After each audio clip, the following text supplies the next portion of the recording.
Hey Richie, I'm going to use you as a little sample here of something because we've done this ourselves. We often, have come to a point with a shoulder injury and we've wondered, are you good to go as far as getting back on the bike and racing? And I've kind of over the years with moto and mountain bike, I've used this technique often.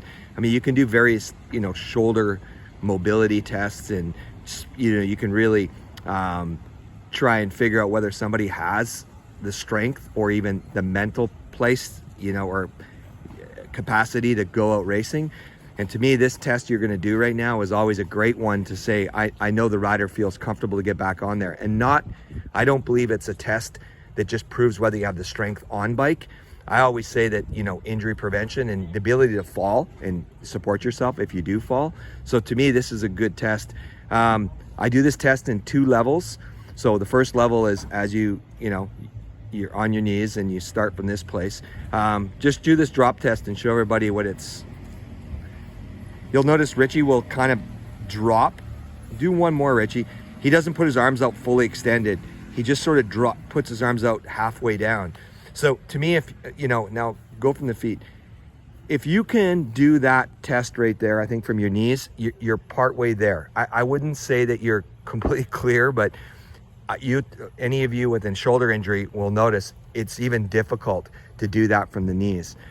Here's kind of like the level 2 part of this test. Richie, he's going to give you a sample. Now, be careful here. If you can't comfortably do this from your knees, I'm going to say that doing this from your feet is way too difficult and you shouldn't try this. So, Richie, level 2 here.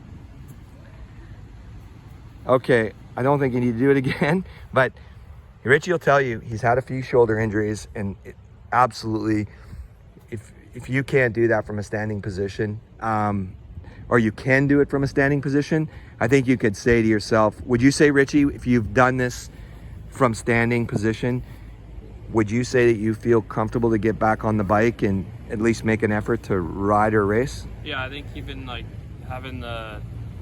doing it from on your knees or from standing, like you're mentally okay with taking a hit like that to your upper body, and I think that's a big step to being able to feel comfortable racing and have those unpredictable moments when you need to brace yourself.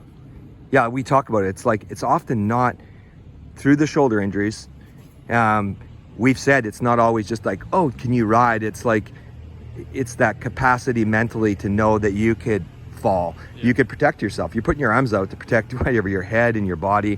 Let's be honest, we do that, and that's a good thing that we do. We don't just have our arms at our side and lawn dart into the ground. Yeah. So it's that ability, and I started using this technique years ago, and to me it's like, if you can do the first one from the knees, it's questionable, and if you can do it standing, I think you're pretty clear to go at least try, and then at least get up back on the bike. And if it's not feeling good on bike, still call it a day, so to speak, but at least have a starting point.